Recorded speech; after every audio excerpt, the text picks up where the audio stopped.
Bismillahirrahmanirrahim. Assalamualaikum warahmatullahi wabarakatuh. Waalaikumsalam warahmatullahi wabarakatuh. Selamat siang, Bapak, Ibu. Yang terhormat Kepala Sekolah SD 012 Bekong, yang terhormat Bapak Ibu Guru. Saya bersyukur kepada Allah, kita panjatkan bahwasanya saya diberi kesempatan untuk mempresentasikan hasil dari pembelajaran saya kurang lebih 8 minggu, ya, 2 bulan. Dalam hal ini saya akan mempresentasikan yaitu tentang sport education model dalam sebuah turnamen yang akan diadakan di sekolah kita, Bapak Ibu, yaitu turnamen futsal antar kelas SD Negeri 012 Bekong yang rencananya akan kita laksanakan nanti setelah melaksanakan kegiatan ujian semester, yaitu di bulan Desember. Nah, yang akan saya perkenalkan dalam hal ini adalah tugas pembelajaran akhir yang mudah-mudahan setelah ini saya pribadi sebagai guru olahraga, ya, selalu untuk belajar. Salah satunya dengan kegiatan PKGI, peningkatan kompetensi guru, PJOK, ya. Untuk apa? Untuk meningkatkan kompetensi saya dalam hal pembelajaran atau cara memberikan ilmu terhadap anak didik saya, khususnya SD 12 Bekong, ya. Nah, dengan SEM ini, Sport Education Model ini adalah salah satu cara bagaimana anak-anak kita untuk bisa, ya, mereka bersosialisasi, bergerak, berlatih, bahkan melaksanakan kegiatan sebuah turnamen, ya. Jadi bukan cuma gurunya yang menjadi sebagai panitia, sebagai wasit, melainkan dengan SEM ini anak-anaklah yang kita ajak untuk melaksanakan kegiatan tersebut. Kita sebagai guru hanya sebagai kalau misalnya anak-anak kurang paham, boleh bertanya sama kita, karena kebetulan kita kan jenjangnya di SD. Kalau di SMP kan ada OSIS, ya, yang sudah lebih besar, lebih dewasa. Untuk SD ini kita guru adalah sebagai pembimbingnya, ya, apabila kegiatan tersebut kurang dipahami anak-anak. Baik, dalam hal ini saya akan melanjutkan SEM atau Sport Education Model ini dengan pembelajaran atau turnamen yang akan dilaksanakan di sekolah kita, yaitu turnamen futsal antar kelas di SD 012 Bekong. Latar belakang kenapa saya memilih futsal, ya, dalam SEM ini, olahraga futsal merupakan olahraga yang populer di dunia, mulai dari anak-anak sampai orang dewasa mengemari olahraga tersebut. Makanya saya coba untuk futsal supaya lebih masyarakat. Dalam hal ini, sesuai dengan Inpres, sekolah juga mempunyai peran dalam percepatan pembangunan futsal. Untuk itu, SD 012 Bekong akan mengadakan kegiatan turnamen futsal antar kelas yang diikuti oleh siswa-siswi khusus kelas 5 dan 6, ya. Nah, selain mendukung Inpres nomor 3 tahun 2019, kegiatan ini dilaksanakan juga sebagai bentuk pemenuhan kesehatan peserta didik, ya, melalui olahraga. Ya, mudah-mudahan dengan diadakannya turnamen menjadikan wabah untuk selalu berolahraga virus, agar selalu anak-anak kita melaksanakan kegiatan olahraga bukan hanya karena ada turnamen. Nah, itu latar belakangnya. Tujuannya yang pertama adalah menumbuhkan semangat peserta didik untuk menjaga kesehatan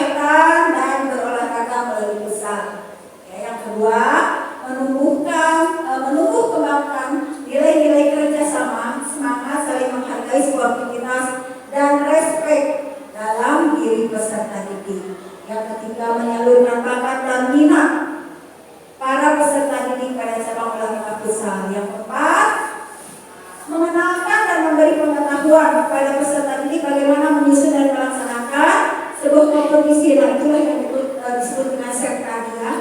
Jadi apapun dari mulai peserta, wasit, ya, semua dilaksanakan oleh anak-anak tersebut, siswa tersebut. Nah, jadi kita itu sebagai guru hanya melihat, mengamati betul tidak, kalau ada kekurangan barulah mereka bertanya, ya. Nah, disitulah mengenalkannya.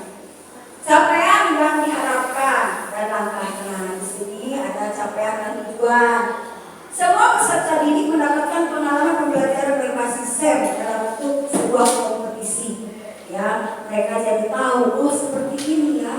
Kalau membuat sebuah turnamen itu, acara itu, nah, dengan diadakannya di sekolah antar kelas mereka jadi paham sedikit banyaknya mengetahui bagaimana cara membuat sebuah kompetisi mulai dari perencanaan dan sebagainya. Terus kepemimpinan dan tanggung jawab, ya otomatis kan tanpa ada rasa tanggung jawab dan kepemimpinan yang tinggi mereka tidak akan bisa melaksanakan sebuah turnamen walaupun hanya antar kelas. Itu langkahnya menyusun rencana kompetisi, terus membentuk kepanitiaan sebagai halnya kalau kita akan membuat sebuah turnamen, baru melaksanakan kegiatan dan diakhiri dengan menganalisis pertandingan futsal dalam turnamen tersebut. Lalu perannya siswa yang menjadi panitia, peserta, pelatih, wasit, dan peran lainnya yang ada dalam sport education ini. Baru animasi ya, seperti yang dari awal bukan saya bilang bahwasanya setelah semester pertama kita lakukan, yaitu kira-kira tanggal 16 sampai 21 Desember 2024. Ya, setelah ujian, mungkin guru-gurunya mengolah nilai bagaimana anaknya melaksanakan kegiatan. Jadi kalau anak-anak bisa melakukan SEM ini dengan benar, kita pun sebagai guru tidak merasa terganggu saat mengolah nilai itu. Paling tinggal mengawasi dan memantau. Itu. Selanjutnya struktur program dan mitra dalam komunitas belajar. Murid yang terlibat dari kelas fase C, yaitu kelas 5 dan 6, baik laki-laki maupun perempuan. Mungkin kalau untuk besarnya kita pakai laki-laki, tapi yang perempuan kan bisa jadi anak gawang atau bisa sebagai kalau ada tim kesehatannya, wasit juga bisa kalau paham untuk perempuannya. Jadi semua terlibat baik laki-laki maupun perempuan. Waktu kegiatan dilaksanakan di akhir semester 1 tanggal 16 sampai 21 Desember 2024. Penanggung jawabnya adalah kepala sekolah, guru bidang studi, mitra dengan wali kelas sebagai koordinator dengan masing-masing kelasnya. Ya. Terus kepanitiaan peserta dan pihak lain yang terlibat, siswa, orang tua siswa dan sponsor kalau ada, kalau memungkinkan, ya bisa pakai sponsor ataupun orang tua murid sebagai sponsornya. Ya. Selanjutnya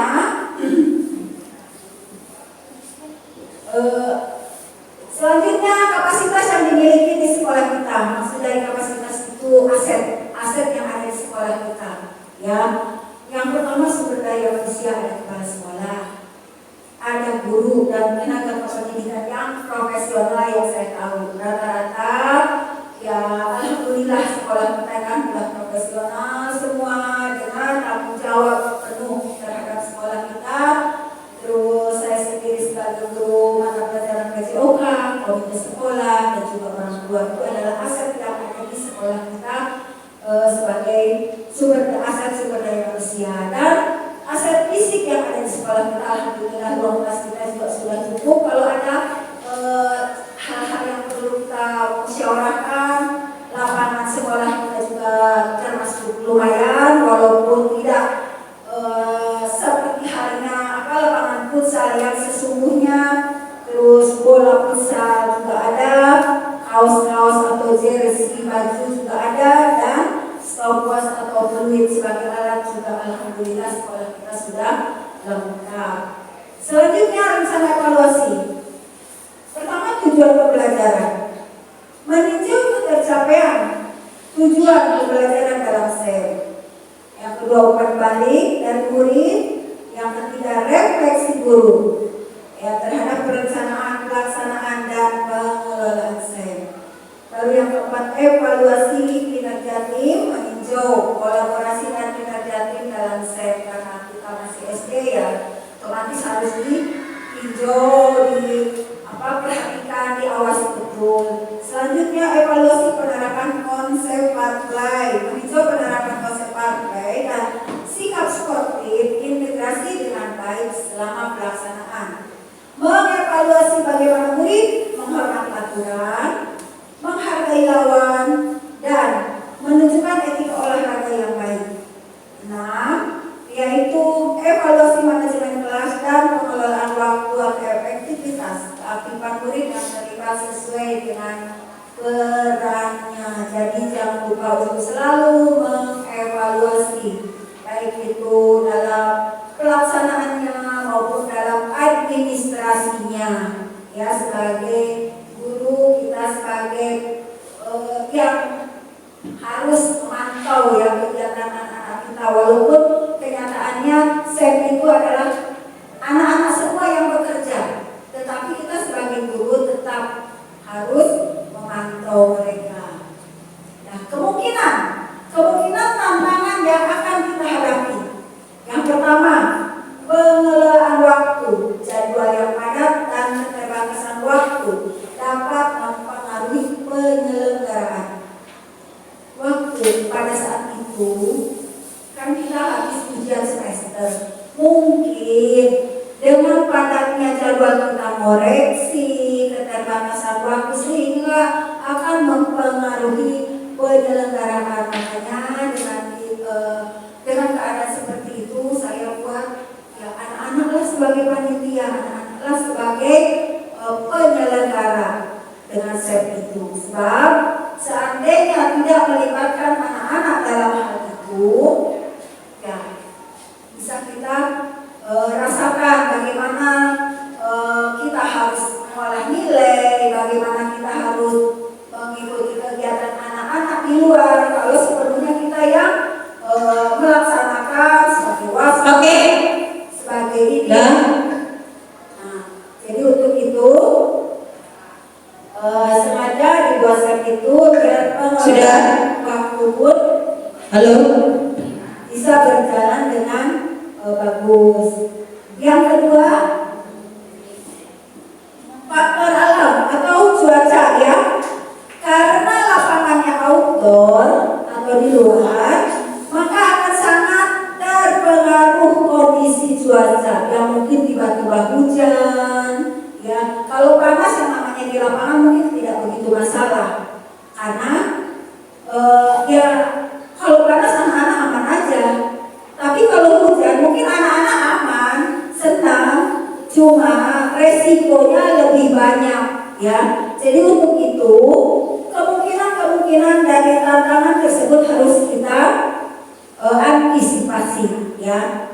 Yang ketiga, motivasi peserta. Peningkatan motivasi peserta didik dapat menjadi tantangan, terutama jika mereka mengalami kegagalan atau kelelahan selama turnamen ya. Dengan cuaca yang panas mungkin mereka sekali dua kali main akhirnya capek, lelah. Itu pun sebagai tantangan untuk saya pribadi ya, sebagai guru mata pelajaran PJOK-nya. Yang keempat, manajemen tim.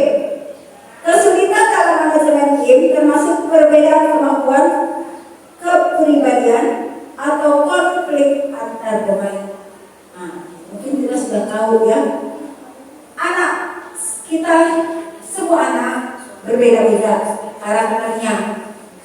Adalah yang keras, adalah yang lembut ya. Nah, dari situ akan terlihat atau akan terjadi konflik-konflik ya, yang bisa mungkin agak tinggi hati, yang kurang bisa mungkin agak minder, sehingga itu menjadikan suatu tantangan juga untuk manajemen tim.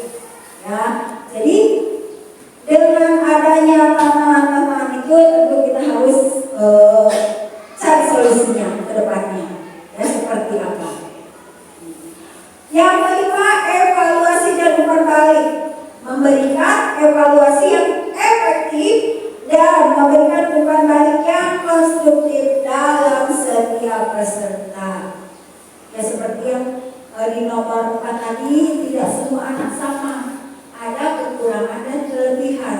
Tetapi dari kekurangan dan kelebihan itu bukan untuk dijadikan suatu masalah, melainkan untuk kolaborasi saling menutupi, saling memberikan motivasi, ya, baik itu yang kurang maupun yang lebih.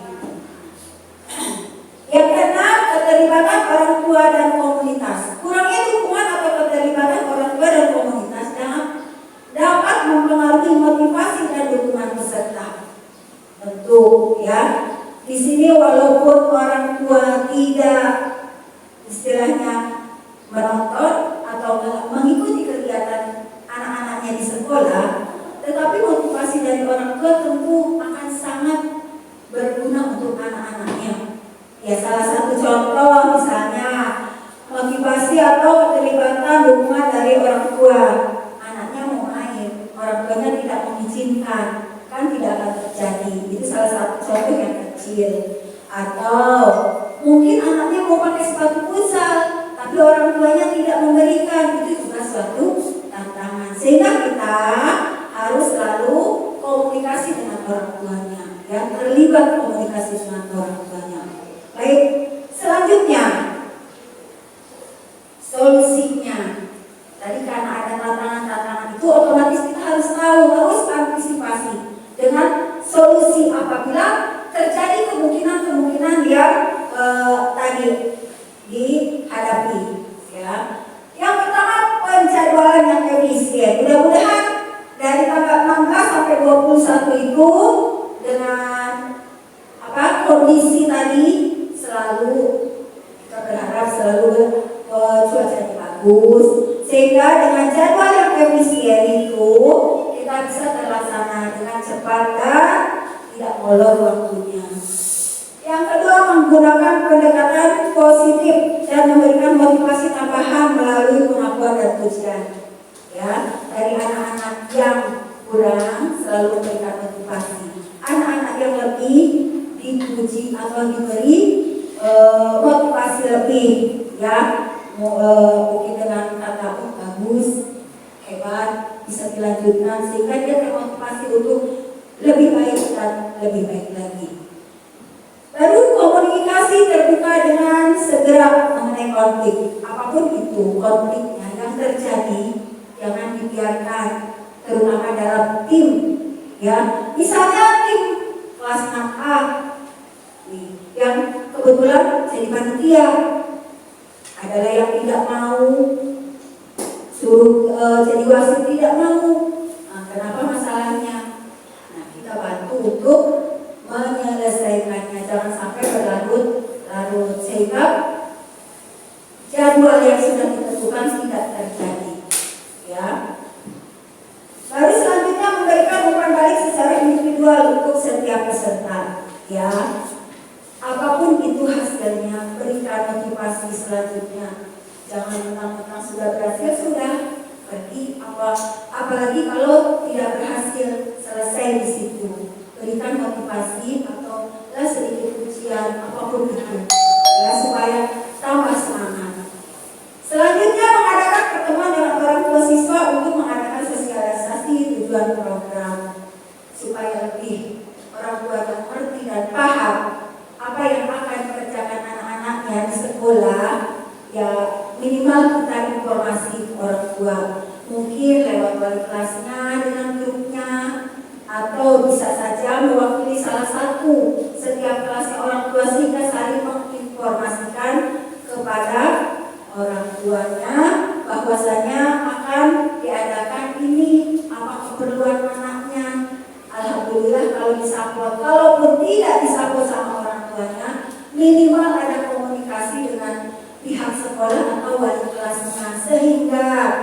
yang namanya antar kelas bisa dilaksanakan dengan baik. Ya. Selanjutnya, terima kasih, alhamdulillah selesai. Mudah-mudahan apa yang akan kita jalankan, ya, apa yang akan kita laksanakan di akhir semester 1 nanti setelah ujian semester bisa terlaksana dengan baik. Nah, ya, mungkin itu saja presentasi dari saya mengenai Sport Education Model atau SEM yang akan diterapkan dalam sebuah turnamen futsal antar kelas di SD Negeri 012 Bengkok. Ya, baik. Terima kasih. Saya akhiri. Assalamualaikum warahmatullahi wabarakatuh.